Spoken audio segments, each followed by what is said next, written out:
Hey friends, welcome back to the channel and welcome if you're new. Thank you for watching my video. It means so much to me. Please don't forget to smash the like button. Thank you so much. So last week was awesome. This week is the second day of July 2023. As usual, I'll just give an update on my thoughts and ideas for the Forex market for the coming week. Last week was awesome. Even though there were not many trades to trade, the few I had in mind, I was able to catch one of them, luckily for me, and that was on the GU pair. I missed the one on the ND. You can check the last week's video on the recap on that. So this week, just like last week, like I said, a lot of the pairs are in correction mode, so it's kind of tough to point out, especially the ones that I trade mostly, which is the Euro USD and the Pound USD. So I've been surfing the market trying to look for other pairs where I can trade. And I think I may have one. I don't fully understand the pair yet, but I understand it, but I don't understand its lot sizing. So I will be perfecting its lot sizing as the week starts so that I can properly trade it well. And that's the S&P 500, the Dow Jones 500. So I'm looking this week to actually buy it this week. I stumbled across what's happening on the chart. This is like the daily chart. Let me just go to the monthly. Now, let me go to the monthly chart. So as you can see on the monthly chart, we have a rise, a decline, and currently is rising again. So it looks as if it's going to go all the way, to complete the correction you get. So I'm looking at following it on a buy, as it's going upwards. Now, but for this coming week, I actually have like a tight target on it, kind of tight target, and I hope that plays out, even though I'm supposed to trade with more stop loss. I may be trading with quite a tight stop loss on it. Of course, I've not traded in a long time. I traded once in a while. Um, so I'll be looking at that. On monthly, that just shows you an idea. I already put some lines on where I'm looking at. So let's go to weekly. So on weekly, you can see a clearer idea of what's going on. I actually drew some Fibonacci on it. Maybe I should delete some of them. Okay, I drew two of them. I drew one like this, giving me this 61.18 level mark here. And I drew another one again, for this pull. I drew one for this pullback. I drew another one for this pullback. So one is at this point, while one is at this point. You understand? So clearly that shows me that this zone here, this place where it is right now, this zone here is a zone where there's a chance that it may actually pull back even on this weekly time frame much. However, at the same time, looking at it, that pullback may have already happened in the sense that you can see how this week broke into that zone, pulled back. The next week came down, broke closed below the zone, and the next one went up and closed above the zone. So I'm thinking we may have a continuation. However, before that continuation, if we go to daily time frame, you can see what has happened on daily time frame. What's happened on daily time frame? What's actually really giving me so much interest in this pair is that, like I usually say, when the market is rising, it rises in an impulse wave. And impulse waves are usually 5 waves. So in this particular currency pair, I'm actually thinking that this rise was an impulse wave, or rather, this rise that I'm currently seeing right now is an impulse wave on daily time frame. This rise, actually thinking that it's an impulse wave that is going on right now. So I'm thinking that this pullback still has some upwardness to go. You get. So using this lowest point as reference. That's why I said I'm entering more precisely. I go to 4 hours using that reference point, which is here. I think that's where this line was. Yeah. Let me go back to daily. See where I put the line for 327 for the S&P 500.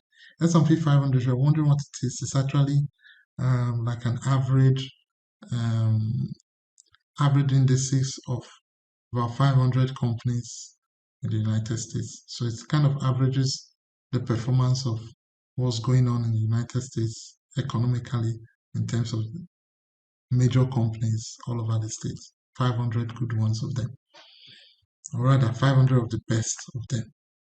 So, so using this as a reference, let's say this is the starting of an impulse, for example, this particular point. If I look at that in 4 hours, what I'm seeing, and this is the reason why I'm looking for an opportunity to, why I'm going to buy it. Let me just tell you, because info is supposed to be in 5 waves. So what I'm seeing is this, I'm taking that this is like a wave 1, wave 3 is in progress. We're having currently like a decline of wave 4. You get, so I'm thinking that decline will happen, get to maybe somewhere here, then pull back. Now, what happens after that within the week, I don't know. And I'm expecting that all of this pullback, pull back to where it's supposed to stop, should happen within Monday. You understand? Within Monday. So I'm looking at buying tomorrow, maybe towards the afternoon time or later in the morning. I believe you should pull back into this zone. Once it's around this zone, I place a buy. Now I'm looking at putting my stop loss around here. You can see it's a tight stop loss. It's not far at all. It's a tight stop loss because, like I said, um, I'm actually going quite microscopic on it. So I'm using a tight stop loss. If the trade is not right, I haven't traded in a long time. If I'm wrong, I want to just quickly cut my loss off and move on to something else. So that's the plan. So when it pulls down into here, I place my buy and I expect it to go back right up. Someone may ask, okay, why this place is that? I even went more microscopic. I even went actually a little bit more microscopic. So this place here on 15 minutes chart is like a support there. So that's why I'm using that place. So I'm really going to be looking at it at a microscopic level, seeing what it's doing. By the time I'm placing that buy, I want to see that, okay, even at a smaller level, I'm seeing a turnaround. If it just plays around, I cut the trade off. That's it. So that's my thought for that. So that's a key trade I'll be looking at this week. The other trade I'll also be looking at this week. For now, EU is still it's not really I don't have a clear direction on it yet. Yes, the overall trend is still kind of bullish, but right now it's kind of consolidating, so it's kind of sideways. It's gonna kind of be hard to trade in terms of forex, so it's just kind of sideways. Yes, we know the overall trend is still kind of bullish in terms of the fact that this was a rise, this is a pullback, and it's going back up. But let's see how it goes. We want to see some days in the same direction, just like as we're trading this when it was buying, or we're trading this when it was selling. It doesn't have that yet. Even in 4 hours, there's no clear direction. But for GU, and that was why I was able to trade last week, we got some clarity on it last week. So GU, I took a sell when the thing pulled back, because there was some kind of clarity. If we go to 4 hours, first of all, on GU, it broke a level I was monitoring on H4 for pullback. So when it broke that level, I realized, okay, it's no longer a buying market. It's kind of now a selling. So just at that point, I realized that we already had some kind of trend in terms of buying. Let me zoom out. Okay, I think this should give us the idea. So this was why I took the sell So I noticed we already had some kind of trend downward. So when it broke that level I was monitoring, which was here in terms of the buying trend, I just waited for it to kind of pull back a little bit, using this level, this area as my stop loss. So I put a pending order, pending order, pending order. It only triggered the first one and pulled back and took profits, and I closed out that, you know. So on H4 within this coming week, we will be observing what it's going to do, because of course now if we're using just H4, um, it's kind of, since we used this before, it's a little bit, it's not so clear. Let me just put it that way. It's not so clear. You get, however, if we are looking at it in a bigger H4 moves, we may be able to say, okay, yes, even this pullback we're having right now, we can still use this level as a stop loss. I may take that trade. But we'll see how it goes, because of course the stop loss is quite close. And at the same time, too, if we look at it on daily time frame, let me zoom out. On daily time frame, we seem to have that trend. So this pullback using here as stop loss actually kind of makes sense, you know. So we'll be looking at that too. I may take that trade as stop loss, but the very first one I'll be looking at is that SV. If I can catch that, that would be lovely.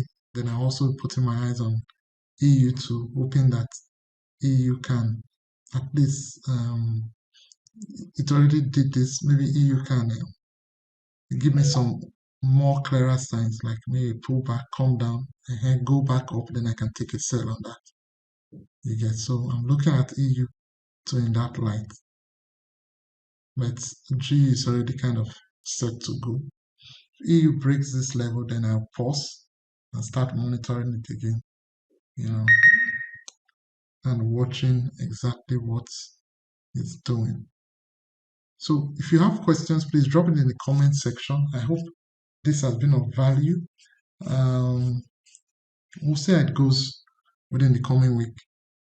Thank you so much for watching, and I will see you next week. Bye.